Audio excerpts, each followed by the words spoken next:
Hai guys, saya Abang Ash and welcome back to my channel.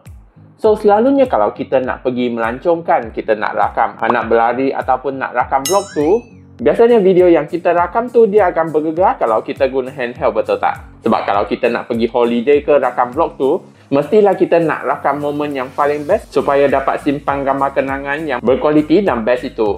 So, kalau korang tengah nak cari gimbal yang ada stabilization yang baik, ada focus tracking dan bajet korang sekitar 500, hari ni kat tangan aku ni ada sebuah gimbal yang agak best, iaitu Zhiyun Smooth-Q3. Gimbal ni boleh dikatakan agak menarik jugalah sebab dia ada fungsi smart follow yang boleh ikut penggerakan kita, ada selfie light yang terang, ada stabilization yang agak baik dan harga dia pun agak berpatutan. Jadi jom kita tengok apa yang ada dekat dalam kotak Smooth-Q3 ni. Okay? Untuk rekaan kotak dia, kat luar dia ada satu gimbal Smooth-Q3.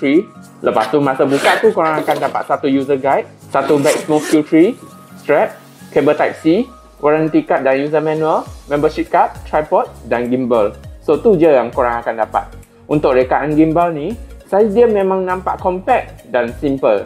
Jadi kalau kita nak bawa dia pergi ke mana-mana tempat tu, kita cuma kena lock exist dia dan simpan dalam bag aja. Untuk bahagian tripod, ketiga-tiga kaki tu dia pun ada rubber stand. Jadi masa kita letak atas meja kan, tripod dia memang akan rasa stay still dan stable. Untuk stick dia pula, kat depan dia ada satu rubber dan material dia adalah jenis yang plastik. Jadi masa kita pegang stick dia, grip dia memang rasa sedap dan tak rasa licin. Untuk bahagian clip dia, saya memang suka dengan design clip dia sebab kat dalam tu dia ada rubber dan clip dia pun adalah jenis yang V-shape. Jadi masa kita letak phone dekat clip ni kan, clip dia tak akan tersentuh button tepi dan rasa secure.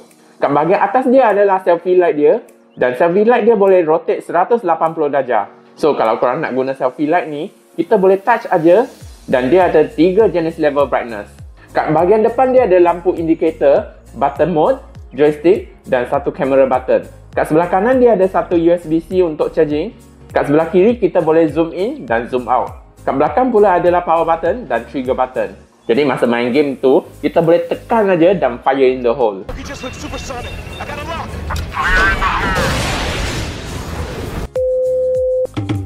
Kalau nak tengok percentage dia, kita boleh just tekan power button satu kali. Dan untuk trigger button dia, kita tekan satu kali aja dia dah boleh tracking sesuatu objek.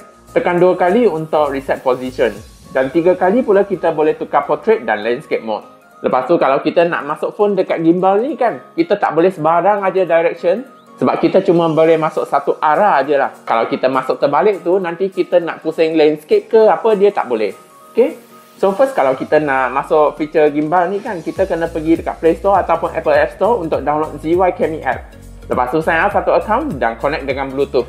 So nak guna tu memang simple aja, macam biasa kita connect dekat speaker lah, okay? The Bluetooth device is ready to pair. So first kita nak guna gimbal ni kan, dia ada beberapa features lah. PF tu dia stand for pan follow, jadi dia akan lock phone dekat situ dan kita cuma boleh pusing ke kiri dan ke kanan aja. Yang kedua adalah L untuk lock mode, jadi dia akan stay still kat satu direction aja. Jadi kita pusing macam mana pun dia tetap dekat posisi itu aja. Yang ketiga adalah F untuk follow mode, jadi dia cuma boleh pusing ke kiri, kanan dan bawah aja. Tapi kalau kita nak rotate tu dia tak boleh. Dan keempat adalah POV dan ini adalah point of view. So dia akan ikut je semua direction yang kita pusing tu. Tapi masa rakam tu video dia akan jadi lebih stable lah. Okay? Lepas tu kita tekan sekali lagi, lampu dia akan lit lap. Dan ini adalah vortex mode. Jadi kalau kita nak pusing kan, kita boleh guna joystick aja untuk rotate kamera tu. So depends kat korang nak rakam video yang ada efek macam mana. Lepas tu kalau kita nak dia follow kita kan, kita boleh guna gesture ataupun tekan trigger button satu kali untuk track objek tu. Jadi kalau korang nak gunakan dia untuk live streaming ke, tak ada cameraman nak tolong kan, function ni dia akan ikut je penggerakan kita. So ini adalah sedikit sampel-sampel video yang saya ambil guna gimbal ni lah. Okay?